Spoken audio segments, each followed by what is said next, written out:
The 2-Point Museum is the latest entry in a series of management simulation games, or tycoon games. These types of games usually have you managing an establishment of some kind, like how you manage a hospital in 2-Point Hospital, a prison in Prison Architect, a zoo in Planet Zoo, etc. You can probably guess what you're managing this time around, but is this something worth your money? Well, we'll give you a hint. The game's like $30. So, to the review. In 2-Point Museum, you play as a museum curator going around restoring and managing museums.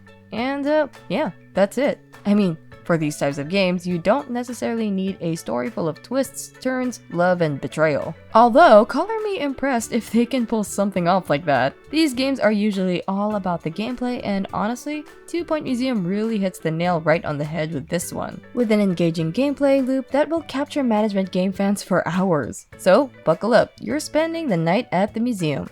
So as the curator, it's your job to cultivate these different museums. You start with a bare bones building and you continually add to it until you've got a museum that's visited by people all over town of all walks of life, ages, and species? So you spruce up these museums in order to attract customers, earning you a profit, and you can then use that profit to further develop your museums. 2-Point Museum does a great job of giving you a lot of things to manage and oversee on your way to being a top curator, which is exactly what you'd want in games like this. Firstly, you can't run a museum all by yourself, so you'll need to hire some people to share some of the work. You can hire all kinds of staff, from your academic experts to janitorial staff, clerks, and security. You also have to be particular with who you hire, as each of the potential hires has traits that could either be a hindrance or a boon to your museum operation. For example, a potential employee could have the nimble trait, which makes them move around the museum floor faster, or something like toilet terror, which greatly reduces the maintenance of your toilets once said employee uses them. Of course, your employees need to also be well taken care of. In the bottom, there's a tab that opens an overview of your employees. You need to take a look at this from time to time to make sure your employees' needs are being met, especially their salaries. What's a museum without anything to exhibit? You get your artifacts, fossils, and items of interest from going on expeditions. This mechanic is new and unique to the 2-Point Museum, at least when compared to previous 2-Point games. You choose a number of employees to go on an adventure, and like with regular museum operations, their skills and traits affect the result of the expedition. Those with the photographic memory trait can improve survey levels, which determines your artifact quality. Those with robust recover faster when sustaining injuries. Snake Charmer prevents snake bites, and a lot more. So we reiterate that it's important to look at these traits when you're hiring. When I started, I didn't pay special attention to it and unknowingly hired some people with less than ideal traits. Every now and then, incidents happen during an expedition where you'll be asked to choose what your team needs to do given a situation. It's nice as it provides an active aspect in the expedition, and it isn't just you waiting for your new museum toy to arrive. Once your staff come back from their expedition, it's time to unbox your new exhibit item and place it on the museum floor. However, just putting it there isn't gonna cut it. You're a museum, so you need to educate people, and info boards help the museum goers know about the details of whatever's on display. You're also gonna have to put a little pizzazz into it. Guests will appreciate a piece more if it's well decorated. It's one of the ways the games lets you express your creativity while at the same time having some practical gameplay purpose. So, show off your interior design chops and put some greenery here, some thematic decorations there, and lighting over there. Or you could just brute force it by haphazardly spamming one item around a display item. But don't do that.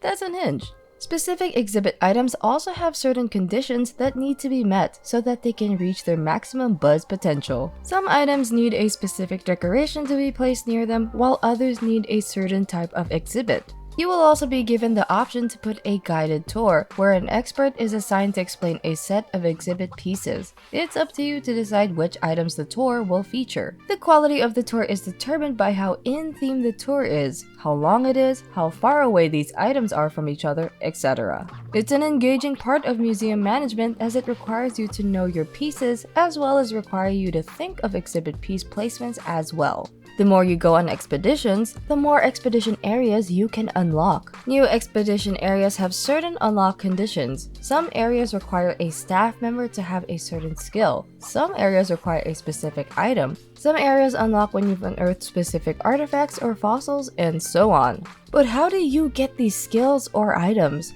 For the skills, some hires have it on them from the get-go, but for those without it, it can be trained. That's where the museum rooms come in. You can make a museum room dedicated to training your employees. Training rooms aren't the only kind of room you can make. You can also make a workshop room to enable you to craft the aforementioned items needed to unlock areas of the expedition map. Other than these two rooms, there are way more room types like an employee lounge where employees can rest and recover from injuries sustained from going on expeditions, aquarium rooms for marine museums, and ghost rooms. Oh yeah, did we mention you unlock different themed museums as you play? And yes, there's a paranormal themed museum for you to curate as well. Again, 2 Point Museum gives you a lot of things to manage, and it makes the game very engaging. While there are a lot of things to manage, it also manages not to be too busy. It's one of those games that you can play while you're watching a stream or catching up on your latest drama series. It won't ask you to micromanage everything about the museum, and if there are urgent things that need to be addressed, the game is very good at notifying you whether a certain position is empty since someone is on a break, or if an employee is dissatisfied with their work conditions. The 2 Point Museum package is wrapped up with its very distinct aesthetic. In this aspect, 2 Point Museum doesn't stray far from its predecessors. It still retains that wacky, cartoonish vibe almost akin to something like Wallace and Gromit, but in digital 3D. The 2 Point series strikes me as having a very playful look. The museum pieces are also designed with a lot of personality and humor, like this frozen refrigerator. And is that a fossil saved icon? Performance is fairly optimized. It was a smooth experience for us all throughout, but those with older PCs may experience some slowdown as you progress as your museum gets busier with more visitors. The game also provides music that blends perfectly into the background as you focus on being the best museum curator there ever was. The music is relaxing and fits the vibes. The radio and PA portions also manage to provide a surprise chuckle every now and then with its dry, sometimes grim humor. Announcement.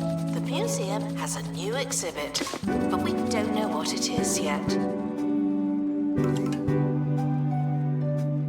2 Point Museum is a great entry to the 2 Point series. It delivers a quiet, relaxed, yet engaging kind of entertainment. It gives you a lot of freedom when it comes to customizing your establishment, and it feels good to see what was once an empty building to be filled with history and visitors willing to explore that history. It's the kind of game that you would unknowingly spend a lot of time on with its 5 campaign maps and 3 challenge maps. And of course, there's the sandbox option as well. For people who like tycoon-type management sim games, this is a must-play, and at $30 US, I doubt you need much convincing to jump on it. All that being said, we're giving 2 Point Museum a solid 90. So, that was our review of 2 Point Museum. Are you thinking of getting 2 Point Museum? Did you play the other 2 Point games? Does anyone still remember Theme Hospital? Tell us in the comments below. Thanks for watching our review. Like if you liked it, subscribe to our channel for more video game reviews and other video game related content. This has been Game It, and we'll see you next time.